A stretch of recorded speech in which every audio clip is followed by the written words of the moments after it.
Why are you guys here today? Because your listings are sitting, right?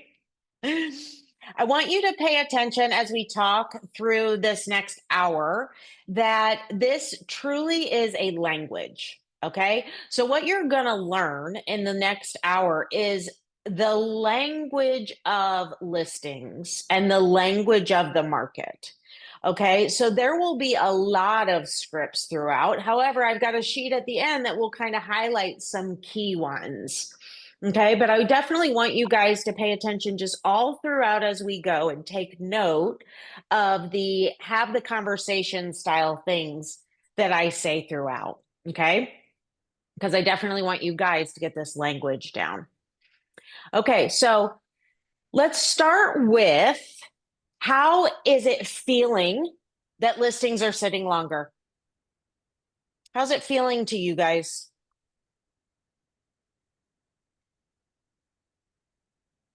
Anyone? Frustrating. Anyone? Frustrating. Frustrating. Yep. What else? Are you questioning yourself? Like, what am I doing wrong? Yes. Yep. Are they mad at me? Right? Uh-huh. Yeah, all that stuff comes into it. And I'm hoping I can relieve some of that from you today, right?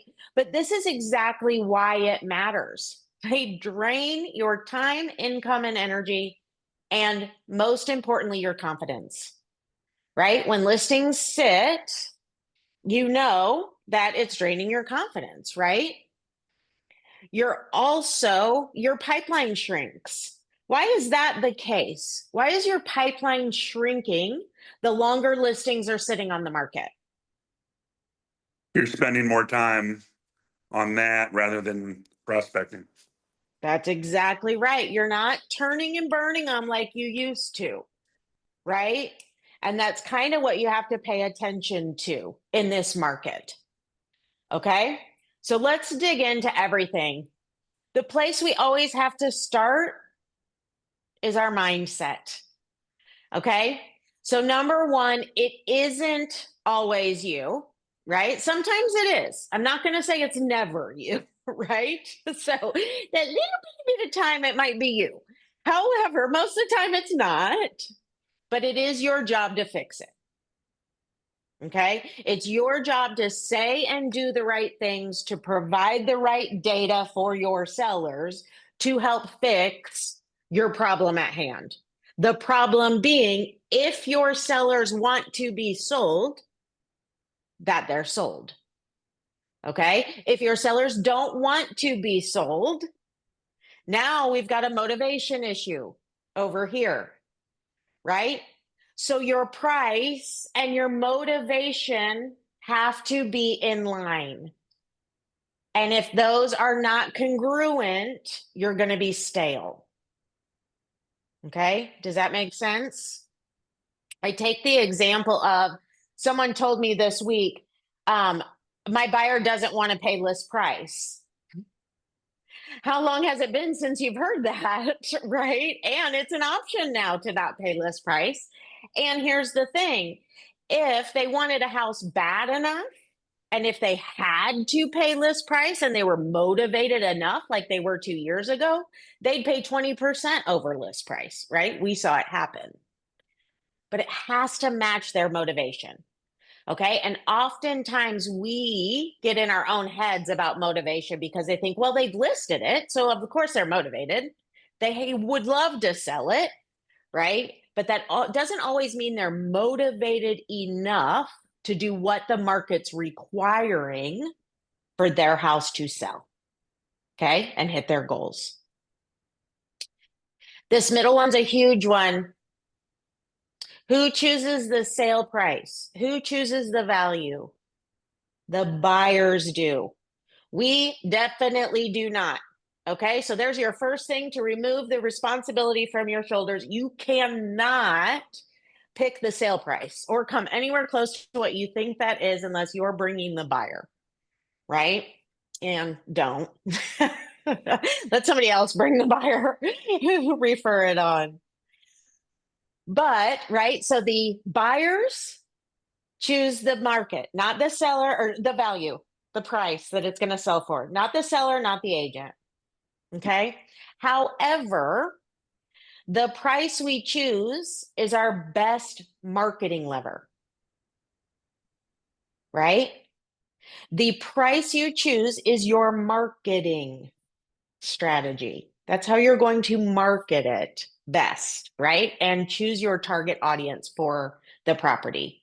When you explain that to sellers, they will be lots less likely to look at you for that price, right?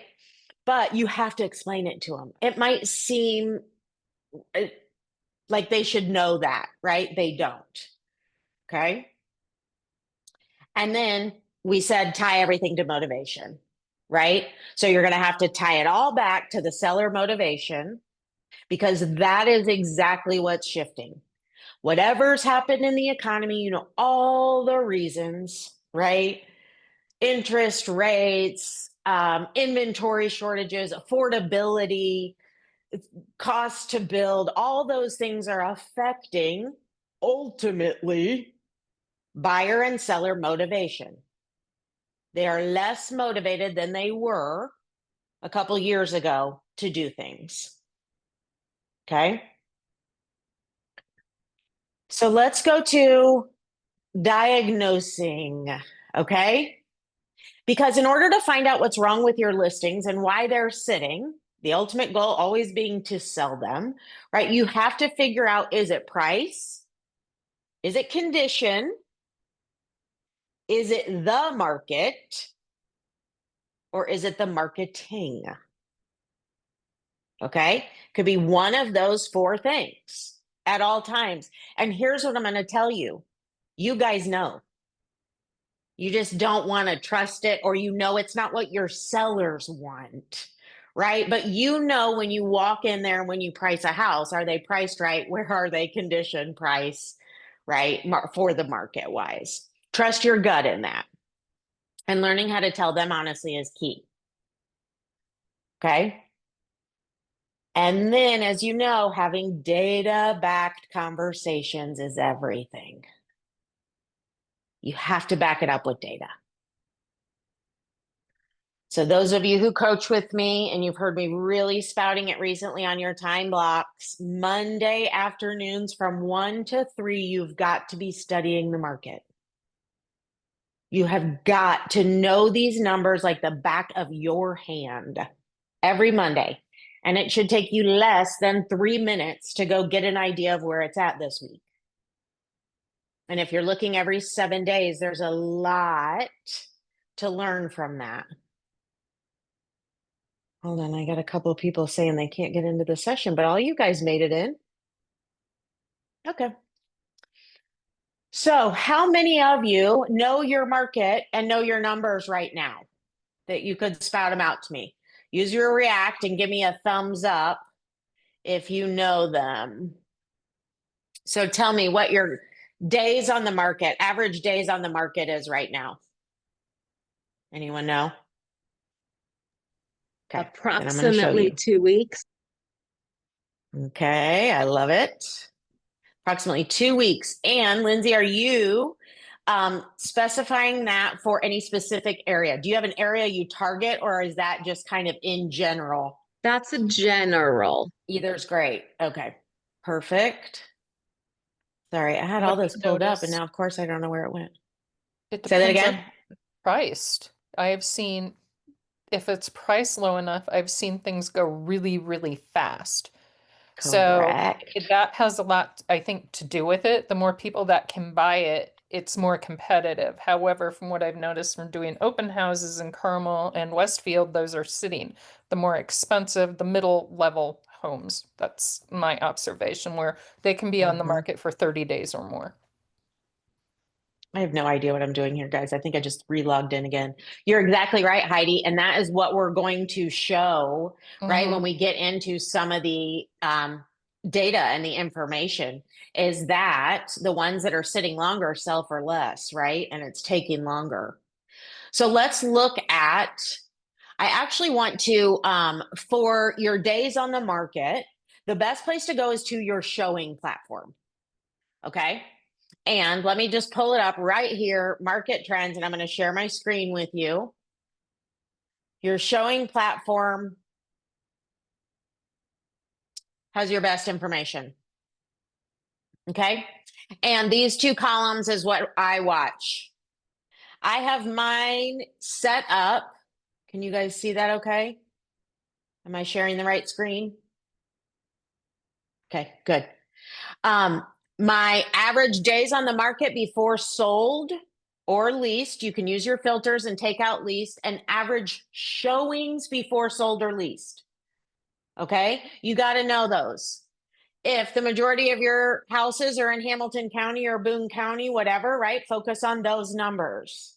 If you're Marion, if you're all of them, you can pull everything together. Okay, but in 2 seconds, this is right when I hit market trends and it pops up with what I want to watch every single day. Okay, and then you can add different searches across the top here. All right, so for the purpose of this conversation, we have 46 days on the market and about 5.5 showings to sold. Okay, how can knowing that help you and your sellers have an idea of where they are?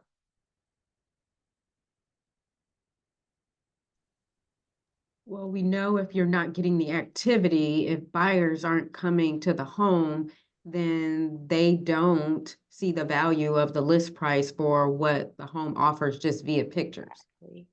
That's exactly right. So rejecting, that's a really hard word, you guys. It's a really hard word, and one you have got to go ahead and put in your inventory today, in your language. The market is rejecting the listing. Okay. And here's how we know where the market is rejecting the listing. Hi, Sue. I'm glad you found it. Yeah, You're good. I hate Eventbrite. It's It is all right. such a pain to get logged in. All right. So you have to be able to tell them where the market's rejecting their listing. So just like Ivana said, right? If you're not getting the hits online, they're not even seeing it. It's not even popping up in their price point and in their search. Okay. So that's your first place. You're in the wrong place to target your target audience. If then people are seeing it online, but they're not scheduling showings, they're rejecting it for the reason they're seeing on the paper. Now you have to delve into what's on the paper, right? It's the price, it's the square footage, it's the pictures. For some reason, they're looking at all that information and they are rejecting it, that they don't want to come into the house and use it as an option. Okay, they're saying no to it. That's what rejecting is, right? And you have to make sure your sellers understand that. Here's what's happening. The buyers are saying no to your house when they're combing through on the internet. What can we do to make it one they say yes to, that they want to come inside and see it? Okay, that's your first level. Once they're inside and seeing it, now we know 5 showings, right? And we should have an offer. So if we're at 7 or 8 showings, we know we're doing something wrong. We also know if it's an average of 5 showings to get an offer, we want to be positioned right, that our feedback right away is exactly where we need it. Right? And we'll dig into what that looks like in just a little bit here. Any questions on that?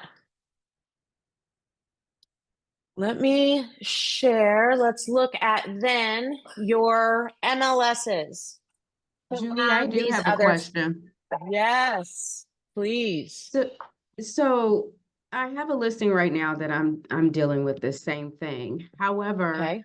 when I look in the neighborhood, in the past, days on market has been very high.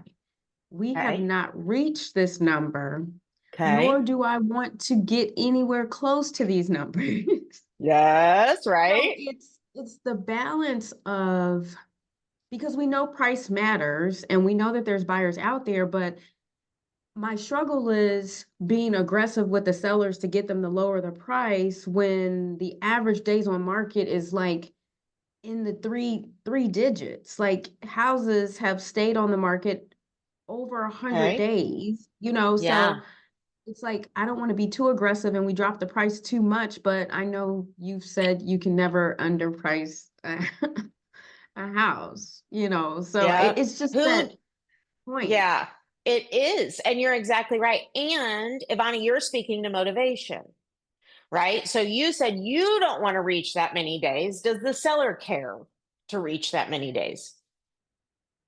If they I mean, care, they want to get it sold. They want to get it okay. sold. Yes. So it comes down to if they really do, they will price it to get it sold. If they have reasons they're not motivated enough to get it sold, priced to sell right now, then they'll wait it out. And that's the whole initial listing conversation of do you want to be at the market? The market is triple digit days on the market at this price. Or would you like to be ahead of the market where we sell it faster than that? And therefore, we're going to be at a lower price. And if they are motivated to sell it faster, they will reduce that price. Right? Does that help? So now, where you reduce it, that's what your market has to tell you, right? You've got to look at your list to sale price numbers. Okay. You need to be pulling those up and knowing those. You need to know the percentage of houses that are reducing their price. Is there a field for that, Julie? A search field? Or do we just have to go in and do it ourselves? Do it yourselves. That's what I had to do the other day. Now, you can look at just the big charts, right? So the market trends will show you the percent to list price each, the number of reductions, the number of pending fallouts. Like you can find all that in a big general one. Now, if you're looking at a specific neighborhood, it's hard. Yep. You got to click, click, click, click, select, unselect, and then do the averages. And then what I've done is select the ones you want, right? Leave the ones unselected. And then you do the quick CMA analytics and it gives you all the summaries down below. So there's your list to sale price that shows you what they listed, what they, sold, the average, median, and that. That help? Yes. Okay. So yes. And your sellers should know, right? How many deals are falling apart every month, right? Because that speaks to buyer motivation. If the buyers are highly motivated to get to the closing table, there's nothing that's going to stop that deal from closing, right? We saw that 2 years ago. Highly motivated buyers, they didn't even care if they had an inspection. Oh my God, we're back to like 4-page inspection responses now, right? That's motivation. They're lots less motivated to buy and yet can be lots more picky about price, lots more picky about condition, right? So that is a buyer motivation that's changing. And unfortunately, your sellers have to react to that. Okay. Exactly the reason why the prices of 6 months ago aren't the prices of today. And that's another trap your sellers get caught in, is looking at past prices to determine where they should be in the market, right? Because it changes very drastically. Hey, Julie, Yeah. a listing I put on the market 104 days ago, overpriced. The sellers decided they wouldn't listen to me. Yeah. I just got them to reduce it Friday. We had Okay. showings Sunday and 2 Monday or Tuesday. Finally Why am I got an hearing offer. that? Offer Sorry. wasn't great, but we just sold it. But it was because Good. finally got into the right price To the range. right price. Yep. Yep. That's exactly right. I mean, it really does do it every single time. Sorry, I lost my whole thing. And yep, it's knowing how to get right to that right price because you really can't underprice it. And that's something that people will challenge on all the time. But think about it this way, like there is a price that even the ugliest sweater you'd buy for maybe someone else that might like the ugly sweater because it's so cheap. I mean, Shein, there's companies that make tons of money off of just being the cheapest price, and people will buy anything for the right price, right? It's just consumer behavior. It's the same thing with houses, right? So it goes low enough and people are willing. We're now in a thing, Sheen. If Sheen started saying now everybody bid for these tops, right? What would happen?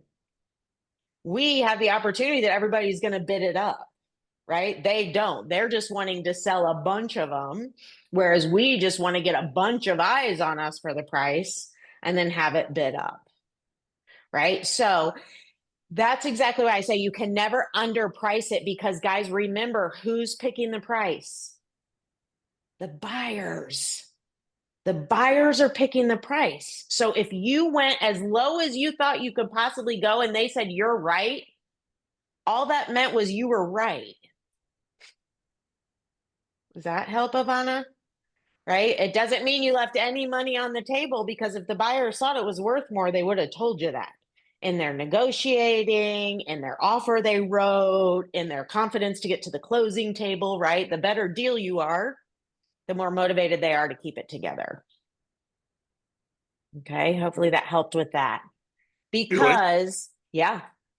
This is more of a scripting question, but it falls in line with Okay. what we're talking about now. It's like what I have been trying, what I've been struggling with some of my sellers is, you know, they have in their mind pricing from 2 years ago when they saw their neighbor sell, you know, Yep. and we can only say so much to them Mhm. until they put it on the market for higher, doesn't sell, reduce it, sells.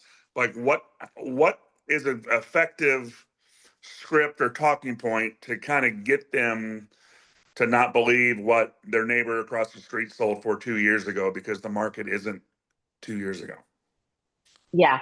So number one is you have to show them the active now. So you can show them what's happened to prices, right? And it doesn't mean prices have gone down. They just aren't going up as fast, right? That's why people are having to bring money to the table now. So you have to really show them the difference between the exact same product 2 years ago and today, right? You have to show them the decrease, right? And all your data will show that to them, that the market is taking longer to do things, that you are having to negotiate a lot more between where you choose to list it and where you ultimately end up, right? We were at 103% of list price, but it was because the buyer motivation was completely different, right? And we just have a completely different market today that the sellers are facing. And so, I mean, data tells the best story, Dan, and then your actives. Your actives, you have to price to the actives. Okay. So, any of you that haven't gone through this practice with me before, right? You look at your pendings and your solds to know pendings is what are the buyers snatching up? What are they choosing of this many on the house? What did they decide to write on? Right? What are they accepting? The others they're rejecting. So, how can you lay those out and see where do we fit? Right? Are we going to be a rejected one or an accepted one? Right? Your solds are going to tell you how close to the value the lender and the mortgage company is willing to support. Right? That's just saying where the buyer's too far off and we won't lend them the money that they need on that house, right? So even the appraisal is very subjective, and that uses the solds and stuff. So you really have to price to the actives right now. Okay? So really looking at what else are they competing against and where do they stack up accordingly. And then once they've gone through that, they should know if they're high. Okay? The other part of this that we're going to get into is your weekly seller updates. Yeah. So when you're sending those every week and you're telling them, hey guys, we had 3 houses just like yours get accepted offers this week. And when I talked to those agents and asked what we could what we could do to be their number one choice, they all said we were overpriced. Right? If we came down 100,000, we'd be their number one choice. Right? They'll tell you what the buyers want. And then you regurgitate that back to your seller, and it's not you telling them anything. This is what the market is telling us. Okay. So use your data, use your feedback, right? Your honest feedback. Don't sugarcoat your feedback. And don't pull the wool over your own eyes. Okay? And here's what I'm going to say about that. A lot of people will say, well, it's not price because nobody's saying it's price. Okay? And the only way it's not price is when they're writing offers or it's on their buyer's consideration list. If your feedback is not that, that means it is price because for whatever they're objecting, right? So if they're saying, this house is great, but the floor plan doesn't work. This house is great, but, right? What they're saying is for the exact same price and area, I can find this in other houses that I'm looking at. That's why it's an objection to yours. If they couldn't find it anywhere else, it wouldn't be an objection. Does that make sense? So you have to make sure you're always watching. Every objection can be handled by price. And so you have to make sure you're relaying that to your clients the same way, right? Don't get yourself caught in the trap of, well, nobody's saying it's price, so it must not be price. Okay? And don't let your sellers do that either. However, do all the data to make sure it's price. First, right? Make sure it's not the market, right? If you're just doing what the market's doing, you're perfect, right? If it's not condition because you're not hearing any objections, right? Then it's got to be price. Okay, let's see. Let me go to my next one and then I'll share my screen. Okay, so you guys probably know these pretty readily, but let's look at the pricing red flags. Okay, and do you guys see a full screen of this? Or do you see my notes? Okay, perfect. Because the notes are from like a different presentation. So if you guys saw those and were reading them, you'd be like, what is she talking about? Okay, so the red flags, right? And you've got to know your numbers to know if you're off on these, right? So how do you know if you're having less showings than you should if you don't know how many showings are happening? Okay, so you have to know these red flags. You've got to know that you're getting showings and no offers. That's a pretty easy one, but now we know that 6 showings with no offers, we're missing our market, right? We're behind the market. We're not doing what the market's doing. If our views are dropping, our online views, okay, you should all have something. I know at Sheets, we have a golden ruler. Most brokerages have something they can send you, which is a report of your online hits that your listing is getting at all times. Pass that along to your sellers. It's important information. Okay. And then the feedback. Make sure you're summarizing the objections they're seeing every single week for them. Okay, so they are getting them every week, right? They're getting them as soon as the feedback comes in. And it's super important for them to see a week at a glance, right? Every 7 days to see how the feedback's shifting. How is it changing week to week with what we've done, with what we've tried, with where we're at? Okay, so really important to summarize that for them and then make sure, and I've got this on another sheet, make sure you give them your interpretation of the data. Okay, and I'll dig into that more when it's on the next. I'll talk to you about what that looks like and what the interpretation of the data means. Okay, so once you've determined what the issue is, right? You know your data, you know that price is an issue.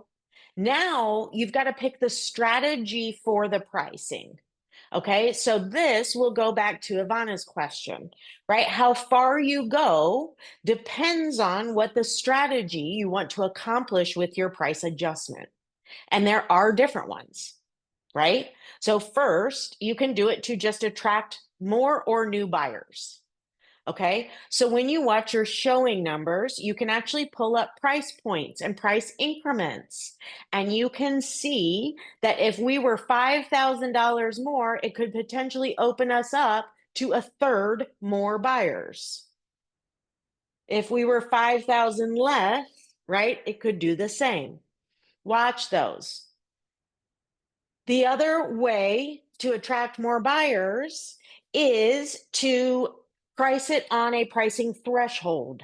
it is typically a $25,000 threshold and on the round numbers. Okay, so the reason the 999 pricing went away is when everyone started searching online, right? Now you searched up to 400 and you started at 400, right? So no buyer goes in and says, I want to look at houses from 399,999 to 500. They say, I want to see 400 to 500. So if you're priced at 399,999, you're missing those buyers. Okay, so you price on the round number, and now you've just picked up every buyer searching from 375 to 400 and from 400 to 425. Okay, so you've bridged 2 price points and potentially opened your listing up to a new set of buyers that were above or below that pricing threshold where you were. Okay, does that make sense? I see Sarah's head a little furrowed. Yeah, makes sense? Okay, good. Okay, so you've got to pay attention to that, and your showing numbers will tell you. Okay, the other thing that will tell you is your pendings. All right, guys, this is a to-do. All right, every Monday, the reason you have 2 hours to study the market and do your homework and regurgitate it back out to all your clients is because part of the to-do is calling the pendings. Okay, so during the last week, if 3 houses went pending that were in direct competition with yours, your first call is to those pending agents, those buyers' agents, right? Because their buyers directly rejected your listing for whatever reason. And guess who can tell you why? They can. Right? All the time I hear agents say, well, it's probably because. Well, guess what? We can't fix probablys. You have got to know the exact reason. And that's another place you can get off with your seller, right? If you're like, well, it's probably this, so why don't we try this? And then it isn't, and that's not at all what the market was telling you, right? So just get to the bottom of it and ask the questions. Okay, so every week on the pendings, the thing you need to be watching is those buyers' agents that represented those pending houses. Did they show mine? Okay, if they didn't, your question to them is, hey, why not? I had this property listed. Looks like your buyers would have been a perfect fit for it. I was curious. Why did it not make the list of the houses they decided to go look at? Hey, Julie, Yep. on my board, can you see the buyer's agents? As when soon as goes it pending? pens. Yep. As soon as Okay, it pens. we cannot see that on IR MLS. Oh, no. We don't know who sold it until it's sold. Well, then, bummer. So, Yeah, I'm sorry, Brooke. That's good to know. That's not a tool for you guys. And you should talk to your MLS about it because it is a That's huge true. marketing strategy, right? It, like, if we're looking at the MLS as a tool for the sellers and buyers, that's a huge piece that helps you for this conversation. Exactly. So right. might be worth bringing up. So bummer. But yes, call those buyers agents and ask them exactly why they didn't see your property. And, right, if they did see it, why were we not your buyer's number one choice? And what could we have done to be their number one choice in the market? Okay, so that's your first price change, is to potentially attract some new buyers or some more buyers. The second one is to get ahead of the market. This is what Ivana was talking about, right? We want to stay and get ahead of the market. We want to do better than what the market in this neighborhood is telling us it is, right? That is how you will do that, is with your price reduction. Okay, let's talk about how to determine what changes in your feedback when you're at the right price. And you guys will recognize this. And this is, you can tell your sellers this exact process and you can watch it happen with your listings. Okay. The feedback starts coming in and the feedback is, it's great, but. It's great, but. Okay. No matter what the but is, if there's a but at all, you're probably priced wrong. Okay. Once you're priced correctly, your feedback instantly changes to, it's great, and my buyers are considering it. They're going to dinner to talk about it. It's great, and They're digging into this and one other to make a decision. Okay, so you will see that happen with your feedback when you're at the right price. Now it's just a matter of being the buyer's number one choice. Dan. All right, look, there are 15 people on here. I rarely get feedback. I rarely have Yes. I knew someone was agents going to ask this. Just respond. leave feedback, people. Be nice. And you guys, it's your fiduciary duty. It is maddening. It is Keep- maddening that people don't. Keep after the buyer's Yeah. agent until they give That's you exactly. feedback. I call them, I text them, and I email them. Same. And I And get I it. told my sellers, I will be a professional stalker for you. And I will not stop until they give it to me. And I will be as mean as I have to get it. And if they don't provide it, I'll go off on them. I hear that, Julie, but we shouldn't have to. Yeah. We shouldn't have to, and we No, don't have time to do I this. totally agree. One thing I And started let's- doing is I've started calling people. There You was have some to. lawsuit. We had a whole office conversation. So people are now afraid of leaving written feedback because an agent got sued over it. So I now call Yeah. people and say, You I get have it if to you don't want to call. leave proof, but can you tell me anything over the phone that will help my clients? Yes. Sometimes yes, it works. Yes. Sometimes. And doing all that stuff, guys, is still only going to get you probably to 80%. You're still never going to get 100% of the feedback. So don't ever think that. I'm not sure I ever had 100%. And I warn my sellers of that to begin with. There will always be a small percentage that doesn't leave feedback. And here's what we already know about that. They are absolutely not interested in our property. We are nowhere on the list. That does not mean I'm not going to stalk them like crazy and do what I can to get that feedback. But at some point, we just know they're done and we're not talking to them, right? So you can allow that for about 20%. The other 80%, I know it takes time, it takes phone calls, it takes all of it. And it's exactly what your sellers deserve to understand the market they're up against. Okay. So, yep, you got to do it. Did that help, Dan? For sure, I get it. Yeah. It's just And- it's maddening because those Yep. people, when they have a listing, they're gonna want some communication, feedback. I mean, I get it. Absolutely. If I haven't heard from you, you're probably not interested. I get it. No problem. But it's just But that it's doesn't mean you can't maddening. leave feedback. It's It means maddening. I'm going to stalk you. It is. It's maddening. And here's what I will say, you guys. You have to remember, agents aren't in the practice of needing to leave feedback, right? It was part of your job 5 years ago. It isn't part of agents' jobs now. It will be, right? We got a lot of buyers agents out there that aren't thinking anything about listings and having to provide feedback. Okay, so just know it will get better, but you have to coach the people around you on how important it is to have it for your sellers. I was also going to mention, Dan, I have changed the format of my feedback form to be that question that Julie asks all the time. What would make this your client's number one home? So then it doesn't look like it's the rest of the questions, and hopefully it catches them off guard and they'll actually fill it out. Okay, that's a good And idea. are they? I have to do a lot of phone calls and a lot of texting, but every showing that I've had recently, I have gotten some type of a feedback back. So Anna, do you think that your response percentage has changed since you changed your feedback question? Yes. Yeah. Okay. The good. format of the question. And I mean, just change the first question line that goes out. That's been my biggest thing. So And do you change that in Broker Bay, or where do you change that? yeah, in Mhm. Broker Okay. Bay. All right, great. Good suggestion. Thank you, Anna. You're welcome. And that script is on a slide as we come up. And it's one of the most important when we're talking about this. What could we do to be your buyer's number one choice? What could we do to be your buyer's number one choice? They will tell you.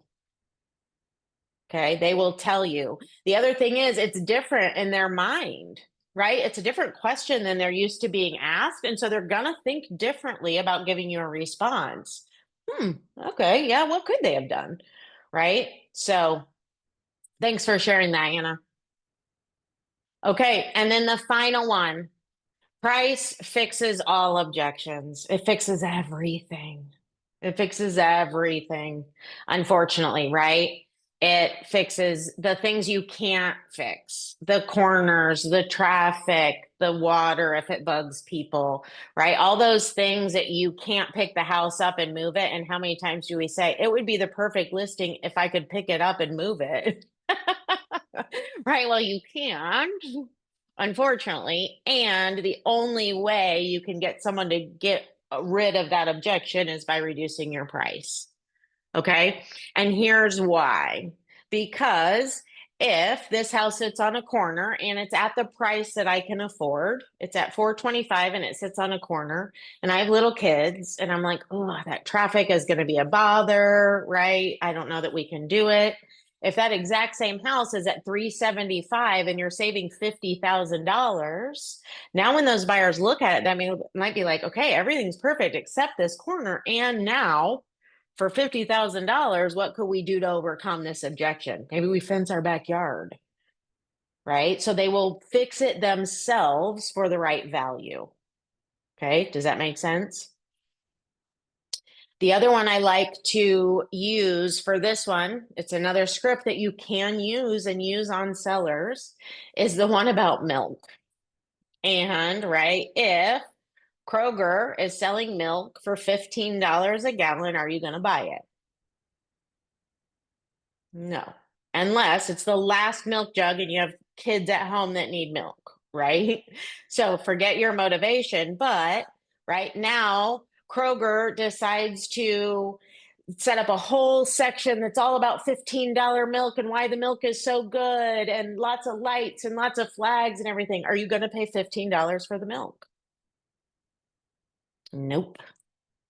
Right? They could advertise it all across 2 states and get hundreds of thousands of people, but they're still not going to pay $15 for the milk, right? Use those examples with your sellers to get them to understand it truly doesn't matter all the marketing things we can do. If it's not priced right, not all of that is for naught. Okay? And price fixes everything. Okay. Okay, this is important. All right. So Dan, this is back to, right? How do you do this? The best way to talk about this stuff is real case examples. You guys have got to watch your own listings, right? Because all of you have an example of a house that sat 0 to 30 days and one that went 45 plus days and had to sell for less, right? Get those real world examples and show your sellers the BLC sheets for those listings and say, here's an exact example of a house that was similar to yours, didn't price it right, and here's where it ended up. Okay. Some of the statistics I pulled, which is super interesting and stuff for your sellers to absolutely know. The houses 0 to 30 days. This was in Hamilton County at a specific price point, but the difference is staggering. 22 pendings and 6 actives. 22 houses were accepted by the market. Only 6 are rejected by the market right now under 30 days. Look how that switches when you're 30 days more. Now only 6 are being accepted by the market and 14 are being rejected. So what does that tell you? If you're on the market longer than 30 days, you've got an uphill battle because you've got a lot more competition out there for the buyers. Have your examples, right, of houses that had to reduce sitting 45 days and what happened? How far did they have to go? How many jumps did they have to take, right? Show those examples. Show what happened when they got their list price originally that they set out for and how much they actually got that for. Versus, I know I've been hearing examples of this recently. If we only would have listed at X, they would have gotten it. Because we listed too high, we already had to negotiate way down below X. Whereas if we just would have started here, they would have gotten that, right? Every single person has an example of that. And if you don't, ask somebody in your office for an example of that they've run into recently. Okay, use your real world examples for these. Okay, new photos. You got to show examples of what photos can do to change a listing. Okay, and I've got a slide in here a little bit. I'm going to go through all the examples of what I mean when I change the photos. But what you want to do is show them, we had this listing for 30 days. I made these changes on the 31st day, and all of a sudden we started getting showings again. Okay, show them what happened. Show them the changes you made and how it made changes to their showing numbers, their ability to get offers. Okay, and then again, any of them that have sold in 10 days. Some of the big market data that they need to know to truly understand the impact of the shift are these, right? Your pending fallouts. How many deals are falling apart once they're pending? It's a huge number, guys, and it's going up, going up, going up. How many properties are reducing their price after listed? Going up, up, up, up, up. The other one that we have right in our MLS is how many unsold listings are there? What is the percentage of unsold listings, the rejected listings? Okay, you show them that, it makes a big difference. If you have any questions about where to find those, reach out to me. Super easy. Okay, the weekly market updates. This is everything. I have a QR code in a few slides that you can download the buyer and download the seller weekly market update. Here's what they include. Okay, what this does is it allows you to be the expert, right? Sellers will not reduce unless you're showing them why they have to, unless they truly understand that it will make a difference for their marketing and understand why and what to look for. Okay, it allows you to track the market and see where you are all the time. And then 9 times out of 10, these weekly updates, your sellers will ask you for the reduction if they're motivated. If they're not asking, they're probably not motivated, right? It all has to tie back to motivation. All has to tie back to motivation. And the most valuable piece is your interpretation of this data. Here's what I mean. Your seller, we're staying in the seller one. You say, hey, Mr. and Mrs. Seller, there were 3 new listings that went on the market this week, and here's what I noticed about them. 2 of them are exactly our price and have an extra bedroom. 1 of them also has a basement. I'm concerned these added values will make the buyers choose these homes over us. Okay, think about if your sellers heard that from you every single week when you showed them the listings, right? Then they penned. Mr. and Mrs. Seller, I want you to notice 2 of those houses we saw list last week did actually penned. I'm concerned again, they looked at ours and the feedback was, right? And then you connect all the dots for them. Here's where this buyer ended up buying. When they rejected ours, here's what they accepted. Okay, so you're really educating them on the nitty gritty of what's happening in these things. Okay, showing numbers. You will know July 4th, everything falls off the face of the earth. You should see the showing numbers. July 6th, it like quadrupled. Okay, if you're watching that stuff, you know how to come back from that weekend and tell your sellers, hey, here's what's going to happen. I'm going to anticipate a super slow weekend, July 4th, because that's what happens in our area. Everybody goes to their lake house. Right. And so then when Monday comes around, you're like, exactly what we expected. It was a really slow weekend. I would anticipate our showings will rebound this week. If they don't, we'll take another look at where we go. Okay. So you can't just provide the data. You have to provide the importance of the data and what your interpretation is of it and what your recommendations are for them on their listing because of what you're seeing. Okay. So make sure you're digging into that stuff for your sellers every week. Okay, here's your 4 non-negotiables for your sellers. 4 non-negotiables. You have to study the market weekly. Okay, we didn't have to study this market a couple of years ago as much as we do, right? You have to know your market now for your buyers and your sellers. Those numbers every week will help you drastically. You have to update your sellers consistently. And if you tell them when to expect it, they will not call you for it.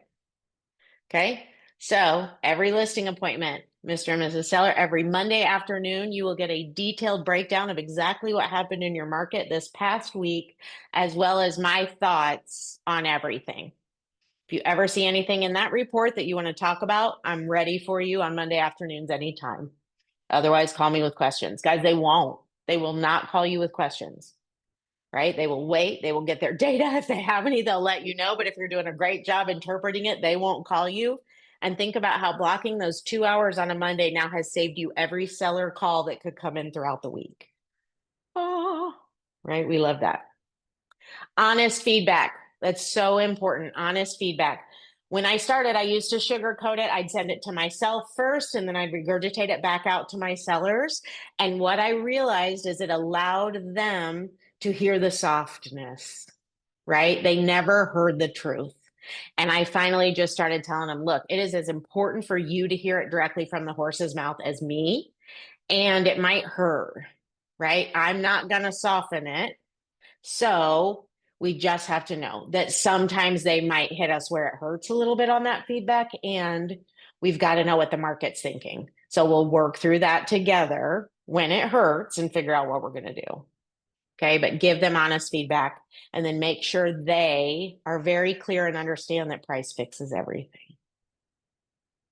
Okay, now here's your scripts.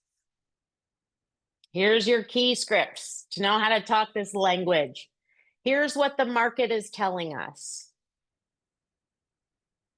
Here's what the market is telling us, right? You learn how to have that conversation, will save everything. Our goal is to stay ahead of the market, not chase it. But you got to know what the market means and what being ahead of it is. Okay?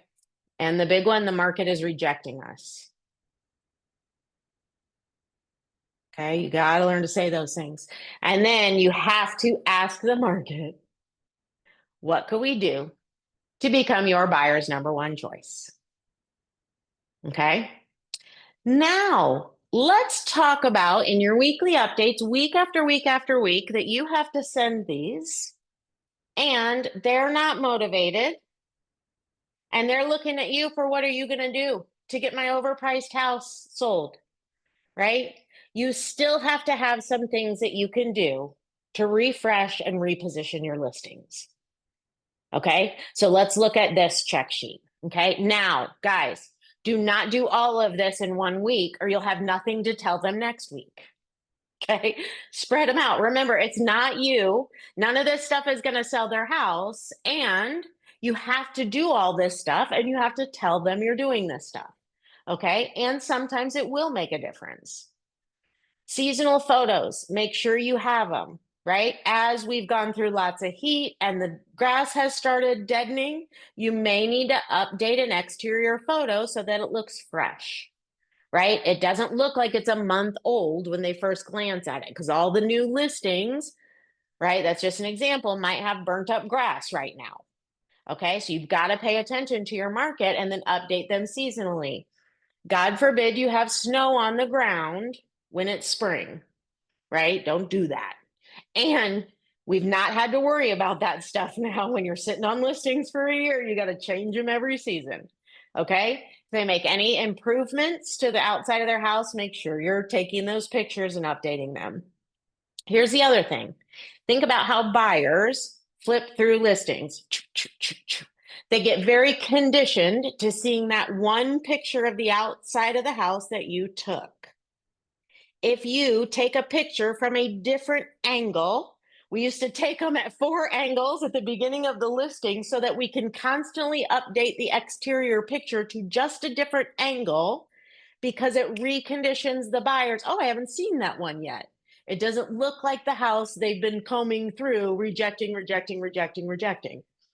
Okay, so you can change the exterior. Maybe the best picture doesn't have the tree and shows most of the house, and the next picture you put up shows the huge tree in front. Totally different feel for the exact same house. Okay, so try to change some of that. Rearranging your order, same thing, right? The buyers get conditioned to seeing that first page and then the next two after it, the next two after it, the kitchen family room, the kitchen family room, switch it up, show them a different picture they haven't seen before that they never got to. Maybe now it will make them stop and pause on yours.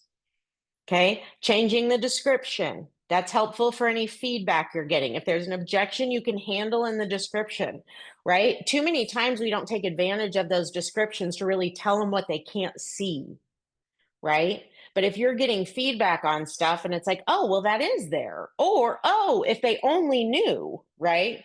Use your descriptions for that kind of stuff and change them up. Again, the buyers are used to seeing the same words every time, right? They're going to say, great new listing, right? For week after week after week. You switch that and it's going to turn something in their brain to pay more attention. Stage or unstage. If your property's staged and it's not getting showings and it's not getting feedback, maybe you unstage it or soft stage it, right? So little things you can do to just change the interior pictures a little bit. Of course, price. And then here's my other recommendation on open houses and brokers opens. Okay. We would do open houses the third weekend. Why? Because if it sold in the first two, great. That's ultimately what I wanted. If it didn't, it gave me now a marketing thing to do 3 weeks in. What it also did was give me enough time to do the prospecting I wanted to around our listings for my open house, right? So it was but having a strategy for when you're going to do your open houses and why could be different now. Okay, so think through that. Same thing with the brokers opens. If you want to do a broker's open, maybe don't do it the first week. Maybe that's something if you're on the market 6 weeks, then we're going to bring agents in to find out why the market's rejecting us. Okay, but use those things as marketing tools and to tell your seller you're doing things all the time. And then, of course, any kind of incentives, if you cannot get your seller to reduce the price, try to get them to think in terms of incentives that would overcome the objections, right? Whether it's credits, whether it's discounts, whether it's, right, whatever they want. Okay, we are at 1:58. Let's go to questions. I'll put these up here so you guys can download if you need to. The weekly seller update is on the left. The buyer update is on the right. And what those are is just the check sheet. It's also a little explanation of why you watch them. Okay, so you guys will know, yeah, duh, we watch the listings because, but maybe you don't know exactly how to tell your seller why we're watching the listings every 7 days, right? So it'll give you a little example of what that is and what you can tell your seller why you're watching it. We did not talk about buyer weekly updates today, and they're just as helpful on the buyer side. Here's the other thing. If you get consistently into educating your buyers, think about how much that's going to help every seller out there. Julie, I have a Right? question. Yes, ma'am. I have a listing in Pendleton, Stop share. Okay. and Pendleton, apparently nobody wants to live there right now. So it's Okay. not just my listing, it's not just my point, it's just Pendleton. And so my clients understand that, and it's fine, but like there's nothing to say every week. Yeah. Nothing sold again. Yeah. Nobody's looking at any houses again. Like it's frustrating because nothing is happening, but they at least understand it's not me, it's not them, it's not the house. Yep. It's Pendleton. But like, what do I do? Yeah. So this is an awesome question. And guys, the longer you sit on properties, there will be week after week after week that you're setting a bunch of zeros. Nothing happened, nothing happened, nothing happened, right? Their motivation, if they are not motivated, they're going to be fine to see that week after week after week. As soon as they get motivated, they're going to ask, how do we change it? But you can't change, because dropping their price, nothing is selling. So I don't want them to drop the price because there's nobody looking at that price point either. There's nobody looking at the other competing areas. Where are they looking? There are buyers out there. If you look at the numbers, they're higher than last year at this time. So where are they looking if they're not looking in Pendleton? Okay. Right? You got to answer that question. And then you got to say, if our buyers are going there, right? Look at the surrounding areas. Where are the showings happening? Right? And you'll say, it looks like they're all going to this area. That's what we're competing against. And then you have to start saying, and it looks like everything in that area sells for 25% less than the houses in Pendleton. And that's why no one's coming to Pendleton right now. Okay. Okay. Got it. Okay. Thank you. Okay. So you do have to look at where are the buyers going, because buyers are going somewhere. It's just not Pendleton. And now you got to find out why and how do we make them come to Pendleton? Right. And it may mean you've got to go call agents that have buyers, right? You might have to be doing some reverse prospecting in different areas. There's and nobody on the saying- reverse prospecting list because there's But I mean, you nobody can't look looking at in Pendleton. I mean, where they're not looking, and tell them they need to be looking at Pendleton. Okay. Okay. Find out why aren't your buyers looking in Pendleton? So Okay. call those agents that are showing in the areas around you and say, why are the buyers rejecting Pendleton? Got it. Right. And Okay. what would we need to do to have made it on their list? And they're going to tell you, well, because you're in Pendleton, you would have had to be at Got it. blah. Okay. Great example. Lindsay. Great example. Yeah. Sarah. Somebody in my office is having the same experience. I can't think of it's a young guy. I can't think of his names. Anna Ball would know, or the front desk will know, because he brought it up in our sales meeting yesterday. So you It's might be able Austin. to combine with, is it Austin? Okay. Austin Cummings, yeah. Yeah. Great. In might be able- Pendleton or somewhere else? It's Pendleton, I believe. Okay. Yes. I'll It's in reach out to him. Pendleton. Get with Yeah. him and What's his name? Who just Sarah or who said his name? Austin Cummings. Thank you. And Lindsay, look up the showing numbers for Pendleton, break it down by zip codes. You know what I mean? Look at all those stuff, because there is a price point where they probably are looking. And so then it's a matter of what do we do, right? Yeah, Yeah. it is. Okay. There's about a 50 to 75K swing where they are not looking right now. And we're right in the middle of it. So to Yeah. hit, we would have to be nicer and more expensive or drop significantly. Yeah. Yeah. So And unfortunately, sometimes it just means you're in the wrong market. Right? Like in And order like to I said, like, sell they're right now not- in Pendleton, we'd have to drop significantly, and you're not in the position to do that, and that's okay. like You they know, are so being it- patient and they get it because I am giving them the information. I am Yeah. showing them every week. It's not you. Nothing is Yeah, happening. that's exactly. Yeah. But it's just hard because I also can't give them any advice because I truly don't think that dropping your house $5,000 or $10,000 even is going to make a difference. I think Yeah. it's more about just being patient, but then that's hard. And I'm not Yeah. a patient human being in the slightest. So Yeah, and it's got to be okay with them, right? Like, Yeah. are you okay to be patient, or are you getting to the point where you can't be anymore? And Lindsay, I wasn't a patient person either. what would you think about like, because I know that I don't know. What does it look like from the buyer perspective? And I should know this, I have buyers, but like if you come off the market and just Right. take a break for a month, we don't have You 6 months. can. We can't start our days on market over. Like we can't Right. wait that long. We don't have that. But if we just, would it still like the days on market? Well, wouldn't it'll be change, a but it would come off market and then it would be a new search again when we went back on in a month. right. And it would be new buyers probably, because the Yeah. buyers are cycling what we're seeing every like 45 days. So if you look at your average days to sold and closed, right, that will show you exactly how much time you need to be off to get the new buyers that might be coming. Really great conversation. Who has other listing challenges? That's what I want to leave time for, and we went too long, but I'm happy to stay on and help you guys with them.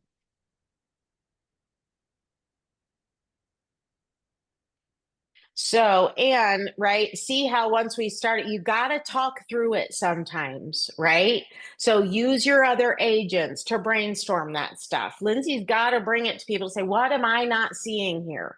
Right? If people aren't buying in Pendleton, yes, reach out to others, get their feedback on it. Where could I go? Where do you think the buyers are? That kind of stuff. Brooke, did you have a question? I have a really unique listing that is going on Okay. almost 2 years now. Okay. It's a church, but they redid the church and the interior is a single family home. I Okay. have to put the exterior picture as the, MLS First. picture. So I've tried to change it, and at least I've tried to do the front doors. I don't want Mhm. to people need to know it still has the steeple on it. I mean, it's a church. Yeah. Brooke, I have Yeah. a wild idea and I have to interrupt because I have to leave. But put it on Zillow Gone Wild, on the Zillow Gone Wild Instagram. That is exactly what they look for, and it would at least has the potential to get people talking about it. It's not going to help Okay. necessarily specifically, but people who want to buy a house that used to be a church aren't people who are looking for typical, they're just not out looking for Yeah. houses. They're looking for Yeah. the house, and that might Mhm. find them. And that's on Facebook, Instagram. Facebook or Instagram. Yep. And you're welcome to email me, or if somebody can give you my number. I have to go, but I want to see that listing Thank also. you. You're welcome. See Thanks, ya. Lindsay. Yeah, and Brooke, that is a hard one, right? Because you're gonna have to. I mean, I don't even know, right? You might have to look at We've commercial. You reduced might the have to. price. We've reduced the Yeah. price by 50,000 since we've had it listed. It's been Mhm. staged, it's been not staged. We're not even, I've had one showing in 6 months. Yeah. Ugh. So, And unfortunately, I think, yeah, it's going to be price, and it's probably going to be a price that's a lot lower than they think, just because And it's such a challenge for people to it's, get over it's that. in the country. If it was downtown Bloomington, I could sell it first day it went on market. Yes, you could. But on top of Right? it, Yeah. it's So you got an two big old country objections. church. So, Yeah. if you get any ideas, Yeah. you guys can bring them Right. to me. I like Okay. I will idea for of sure. anything. Yep. Okay. I'll think on that one. That's a Hey, hard and one. can you put your list, your QR codes back up there too? My phone would Yes. capture some of them. Thanks. Yep. You're welcome. Thank you. And yes, you're welcome, guys. Let me get to it here. Uh-oh. Hey, Julie, I actually have a quick question about a listing I have as Yes. well. So it's priced around Hold on, guys. $299. Okay. Oh, you can go ahead, Anthony. Sorry. Okay. I have to, No worries. I was saying, hold on for the QR codes. I'm getting them. It was priced at $299. We had a bunch of showings at the beginning. We're about 70 Okay. days on market at this time. Had Okay. a bunch of showings, no offers. So kind of an indicator was the condition. It was an older family that owned the home. So all of the exterior has been updated besides the original wood windows, which were pretty rotted. So Okay. initially, we offered some concessions in the listing to help with that. Yeah. After getting some more reviews on it, they mentioned that the cost would exceed what the concessions were offering. So we changed the marketing to the seller replacing the windows at closing. But at this point, for the past 2 weeks, we really haven't had any showings or any action. So my question would be, is it better to just reduce the price altogether for what the windows would cost? Because we got the quote on it and it was about 12 grand to do all the windows. So should we Yeah. reduce the price 12,000 versus keeping it at that and offering the replacement of the windows? Or what's your thoughts? Right. So I'm going to leave this. I want everyone to pop up in the chat box and give me what you think. And then I'll tell you what I think. So I'm going to have you think like a buyer. Mhm.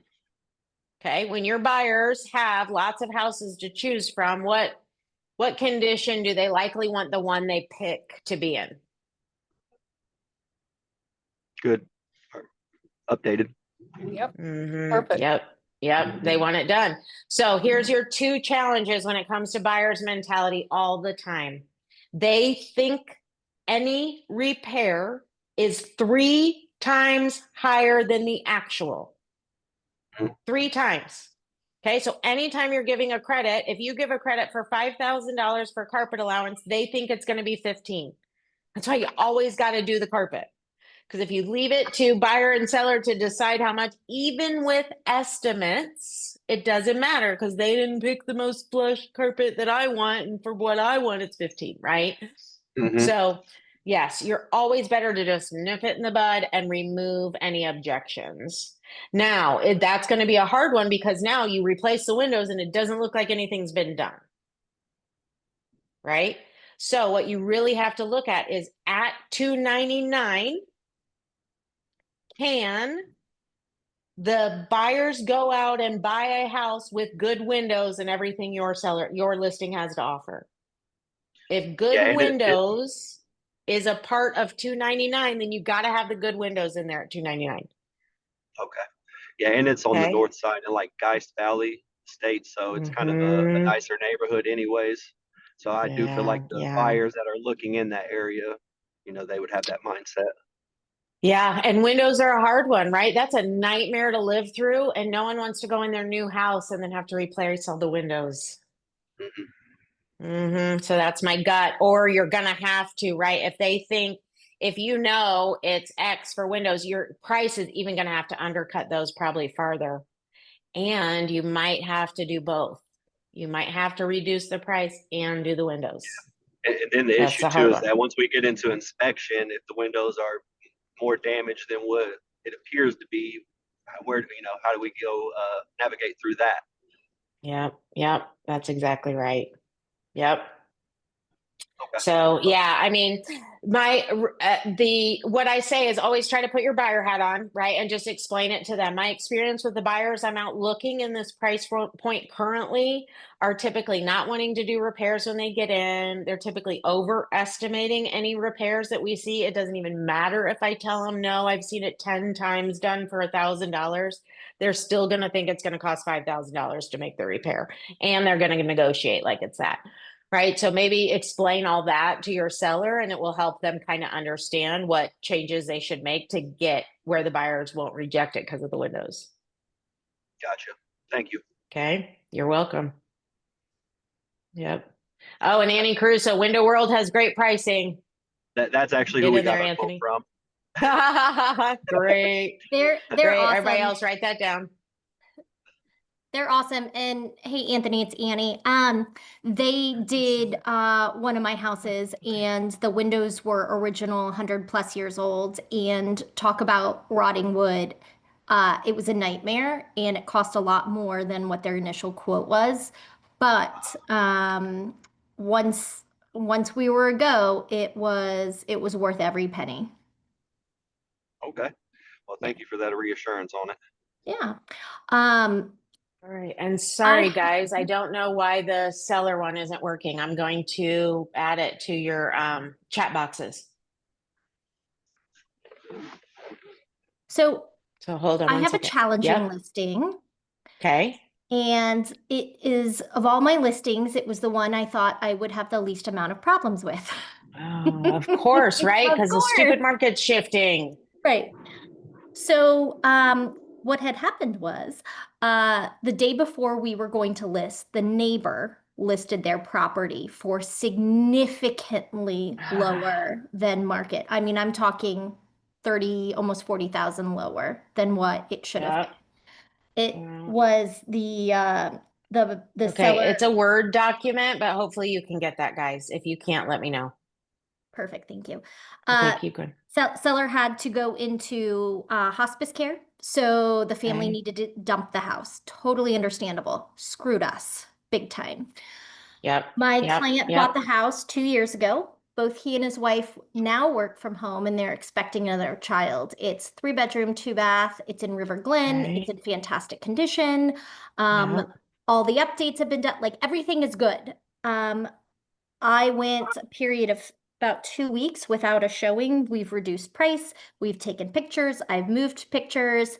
I've done all of the things. The majority of my feedback is not coming back as price. It's coming as buyers found another home that they liked better. Nothing to do with layout, nothing to do with anything. I'm not getting. Okay. So we're reducing. So you got to find out, what did they like better? Yes. So a lot of them liked different neighborhoods. Some of them were, a lot of them were first-time home buyers. I've gone back to, or like the first time that they were out, seeing homes as a first-time home buyer, right? So I've gone back to those agents and said, hey, bring them back in now that they've seen some. When I say I have literally done everything outside of hosting a broker's open, I have done Which we know won't sell it. Right. It's not going to sell it. My client thinks it might, but here we are. My client has said because his wife is getting towards the end of her pregnancy and they're currently living in a very small apartment because they moved out because their furniture was very taste specific and very culturally specific. They were the ones who said, we'll move out. Perfect. Great. Okay. They now want to move back in. Okay. Because the house isn't selling, they're not getting showings. So any recommendations, ideas, and if anybody's got somebody in Fishers looking in River Glen for a really awesome house, I've got it. Please, That's bring awesome. someone. Anyone? Yeah. And Annie, you're really going to have to look at the other neighborhoods. They're going to. It's kind of the same thing as Lindsay. So you're going to have to compare directly with the other neighborhoods and what they're choosing. Yeah. Right. And then you'll find out they're willing to pay that much more for this neighborhood over yours, unfortunately. And right, because there will be a price where no one cares that it's in River Glen, right? If that's an issue. Oh, now, whether your sellers can go to the price is a whole different story. That's a whole nother story because they bought it 2 years ago. Yep. I know. And we're back to this. Yeah. Sellers are having to bring money to closing. And again, it's going to have to go back to that motivation, right? So if they're motivated enough, they'll reduce the price enough to get it off their hands. If they're not, they'll move back in and wait because they're not, right? It's not the right market. What they need to get out of the house, they can't get right now. Yep. They just can't get it. You're trying everything you can. The market is rejecting your house at this price, unfortunately. Right. So their only option is to get it to a lower price where the market will accept it or wait till another market will accept it. Okay. Thank you. Yeah. And by the way, River Glen, 3-bedroom, 2-bath. It's available. And he's got it. And he's got it. 387,000. It's fantastic. I mean, every single person had a problem listing on here, so that is just not what we're used to anymore. No. Yeah. Crazy. I'm glad you were here. Thank you. All right, everybody. Hopefully this was helpful. It gave you some ideas of how to have the conversations and get your sellers going. Lucy, I'm so glad you were on here. Good to see you. Good surprise. And I'll see everybody next month. All right. Well, I'm glad to Thank you. support you, and I love you. I love you too. Bye, Luce. Bye. Bye, everybody.